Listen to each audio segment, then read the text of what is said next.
Hola, hola. Bienvenidos y bienvenidas a tu espacio Tu Psiquiatra en Línea, un podcast en salud mental.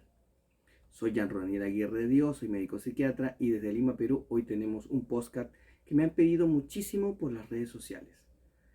Vamos a hablar hoy sobre el trastorno de pánico. ¿Sabes qué es y cómo puede afectar tu vida? Pues acompáñame a descubrirlo. Les voy a contar la experiencia de Marcos.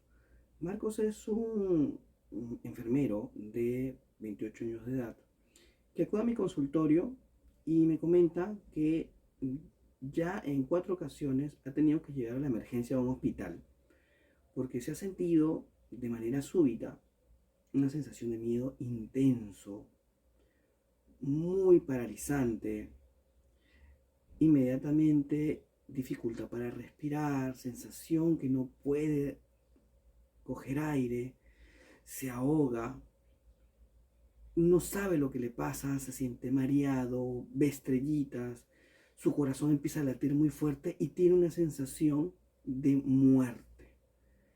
Cuando esto le pasa, trata de buscar ayuda, habla con sus familiares, intenta normalizar su respiración, pero la sensación de miedo es tan intensa que tiene que ir a una emergencia.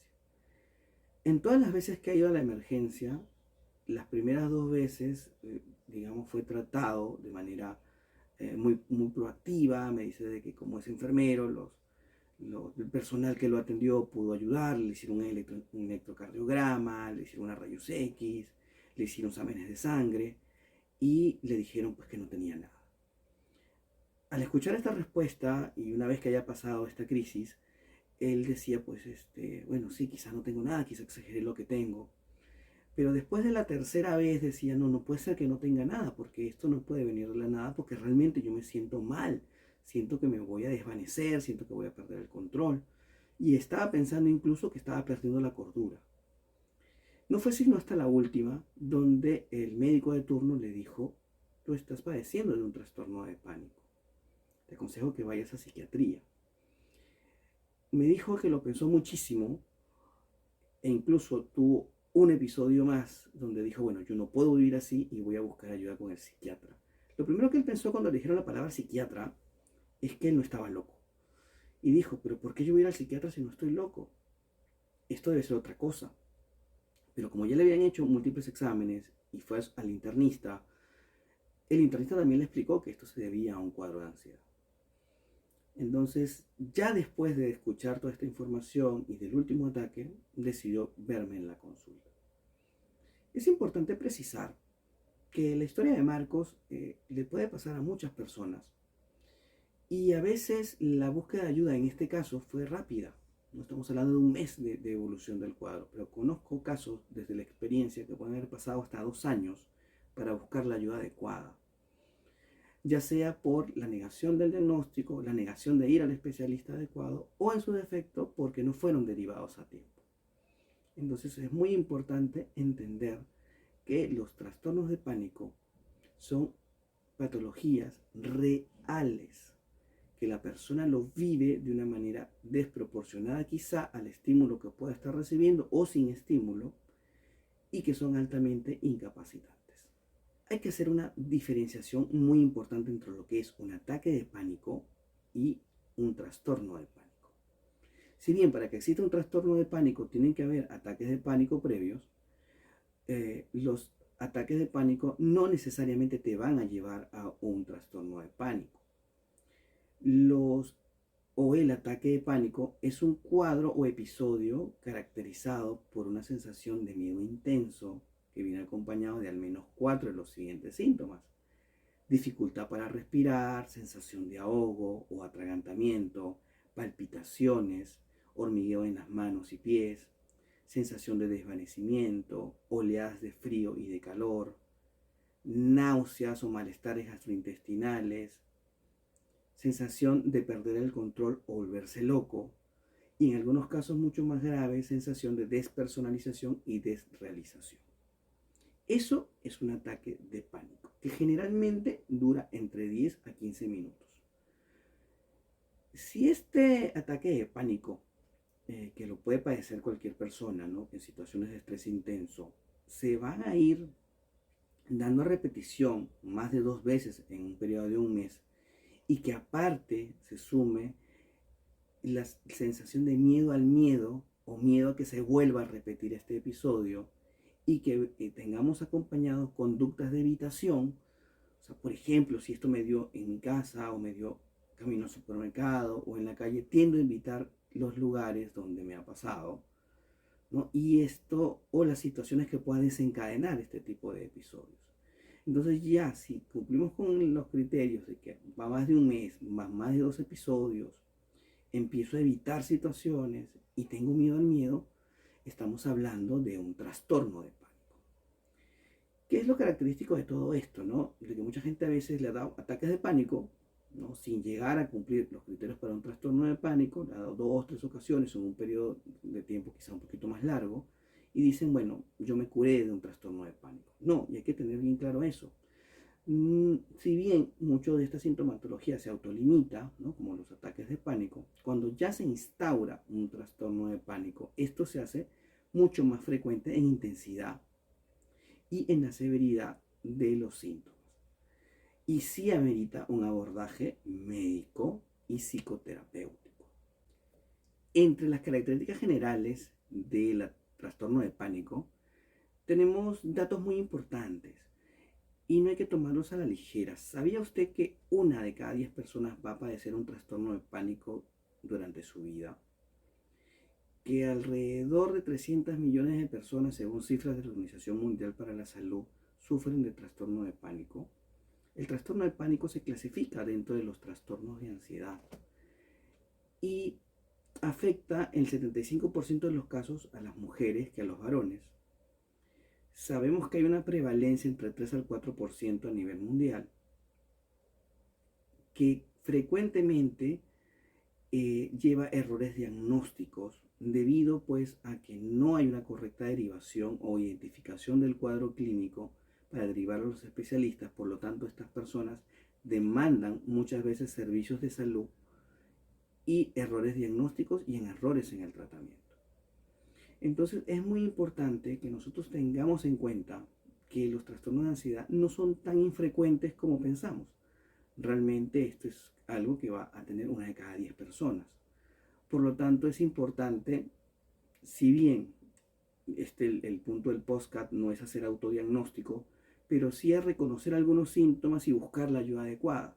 Entonces es muy relevante que entendamos que la sintomatología que se va a activar nos va a dar esta sensación de miedo tan intenso que vamos a tener que buscar ayuda a veces en emergencias en los hospitales. Por esta razón, a veces también es difícil el diagnóstico porque los síntomas somáticos son tan vívidos, ¿no? Que la persona no puede precisar que esto pueda tener un origen psicológico y psiquiátrico. Porque obviamente si yo tengo un problema para respirar, tengo una sensación de falta de aire o atragantamiento, lo más lógico es que yo vaya a un neumólogo, por ejemplo. Si tengo palpitaciones o opresión en el pecho y miedo a morir o que me va a dar un infarto, a quien voy a acudir va a ser a un cardiólogo. Si esto me da de madrugada y me da tan fuerte, tengo que ir a la emergencia de un hospital y lo más probable es que me atienda un emergenciólogo. Entonces fíjense que las primeras personas o los primeros médicos o personal de salud que va a responder a esta sintomatología son especialidades no psiquiátricas. Y está en la pericia del médico que lo atiende en hacer la derivación. A veces la derivación puede estar hecha desde las primeras hallazgos que puedan tener a estos pacientes, pero a veces el tabú de la propia persona en no aceptar que puede ser una patología psiquiátrica, o en su defecto la pericia del médico de no realmente darle la importancia adecuada a que esto sea un trastorno de pánico, puede hacer pues que las personas puedan pasar muchísimo tiempo desde los primeros ataques de pánico, una vez instaurado el trastorno, hasta recibir la ayuda adecuada. ¿Cuáles son las causas de un trastorno de pánico? Y realmente hay que entender que esto es multicausal, no hay una única causa. Y es importante, ¿no?, hacer relación de que quizá la punta del iceberg o la gota que derrama el vaso sea una situación de vida bastante estresante. Pero también tenemos que hay causas genéticas, ¿no? Si tenemos algún familiar de primer grado que tenga algún síntoma de ansiedad o algún trastorno de ansiedad, tenemos 5 veces más probabilidades de tener también nosotros un trastorno de ansiedad. Factores del punto de vista físico, como enfermedades, como problemas cardiovasculares, problemas respiratorios, asma, que estemos haciendo ejercicio físico extenuante, consumo de algún tipo de sustancia, el utilizar este tipo de bebidas energéticas o suplementos para bajar de peso pueden hacer que se desencadene un trastorno de pánico. Dentro de toda esta situación, ¿no? Obviamente, las crisis de pánico o los ataques de pánico se vuelven cada vez más frecuentes y la sintomatología mucho más intensa. Es muy relevante considerar que si ya has empezado a sentir esta sintomatología, que te dé miedo salir a la calle, que no puedas realizar tus actividades cotidianas, que tengas que estar con alguien cercano por temor a que algo malo te vaya a pasar, son los síntomas de alarma, o son los signos de alarma de que tienes un trastorno y tienes que buscar la ayuda adecuada en los especialistas adecuados. ¿Cómo tratamos los trastornos de ansiedad? Y en este caso el trastorno de pánico. Si bien mucha gente tiene en su cabeza que los trastornos de pánico es algo voluntario, es algo que cede como poner de su parte, pues realmente no, realmente este es un trastorno que tiene un punto de vista neurobiológico y un punto de vista psicológico, y por lo tanto el tratamiento debe ser médico y psicoterapéutico. El tratamiento farmacológico, muchas personas le tienen miedo porque piensan que van a depender de una pastilla o que se van a volver adictos, y realmente tenemos que precisar de que hay tratamientos muy eficaces. Actualmente tenemos tratamientos de segunda y tercera generación que no son como los primeros quizá, y también parte del tabú es que la gente pueda sentirse somnolienta o mareada, o que si toma la pastilla va a estar sedada todo el día. Más bien todo lo contrario, los medicamentos actuales están relacionados directamente para que la persona vuelva nuevamente a su entorno de vida, pueda reincorporarse a sus actividades sociales, académicas y laborales de manera adecuada, sin tener esa sintomatología de pesadez o de somnolencia.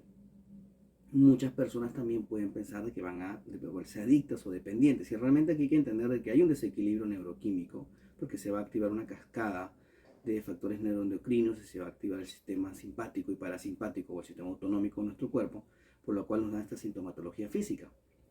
Y el tratamiento va a regularizar este desequilibrio para disminuir los síntomas. Pero también tiene que ir acompañado de una buena terapia psicológica, porque si bien el medicamento va a ayudar a regular esta sintomatología, pues hay que ver de dónde nace. Y es importante entender que mucho de esta patología tiene que ver con síntomas o experiencias o relaciones o situaciones de manejo de control emocional que la persona no esté llevando adecuadamente. Una sensación de estrés sostenido que la va a desencadenar, ¿no? Pero como les decía, esa es la punta del iceberg. Por debajo siempre hay otras cosas que es necesario tratar en la parte psicoterapéutica. Las mejores terapias para los trastornos de pánico son terapias cognitivo-conductuales. Entonces es importante no acudir a un psicólogo, no cualquier psicólogo, sino a un psicólogo que tenga un entrenamiento o un posgrado o un diplomado o una especialización en terapia cognitivo-conductual. Sí es importante mencionarlo porque mucha gente ha ido a psicólogos que no tienen este entrenamiento o no tienen esta pericia, y bueno, las terapias no han sido pues las más idóneas, o en su defecto van solamente al psiquiatra y no hay un buen apoyo terapéutico, y por lo tanto pues los síntomas pueden volver. Realmente el tratamiento aquí es dual, psicoterapéutico por un lado y psicofarmacológico por el otro. Ya para finalizar, ¿cuándo podemos buscar ayuda o cuándo debemos buscar ayuda? Y realmente cuando la sintomatología sea tan fuerte que te impida realizar tus actividades cotidianas, desenvolverte como normalmente lo haces, que tengas que depender de alguien para realizar tus actividades, o en su defecto que vivas con un temor tan constante que no puedas desarrollar como normalmente lo hacías. Hay que precisar de que los trastornos de ansiedad no son tan infrecuentes como se cree, más bien son bastante frecuentes, que a veces hay errores en el diagnóstico y las personas pueden pasar muchísimo tiempo para recibir la ayuda adecuada, ya sea por la no derivación en el momento oportuno o por el tabú que podemos tener nosotros mismos con respecto a la salud mental y a los tratamientos. Si tienes dudas con respecto al tratamiento farmacológico, conversa con tu médico para que te explique todo aquello, efectos adversos, qué beneficios vas a obtener de los mismos y en cuánto tiempo deberías empezar a sentirte mejor. Y también conversas con tu psicólogo sobre el tiempo del tratamiento psicoterapéutico, cuáles son la gestión de emociones o bloqueo de pensamiento o las actividades que te vaya a mandar a realizar para poder superar este trastorno. Es importante señalar que él tiene tratamiento, que hay una manera de poderte ayudar y que puedas nuevamente desenvolverte y realizar tus actividades como normalmente lo hacías. Hay una luz al final del túnel, solamente tienes que buscar la ayuda adecuada en los profesionales adecuados. Esto ha sido todo por el día de hoy. Soy el doctor Aguirre, soy médico psiquiatra y te invito a seguirme en mis redes sociales. En Facebook, en YouTube y en TikTok como Dr. Yanro Aguirre, Instagram como Tu Psiquiatra P y en Spotify todos los viernes a las 7 de la mañana tendremos un nuevo episodio de Tu Psiquiatra en Línea.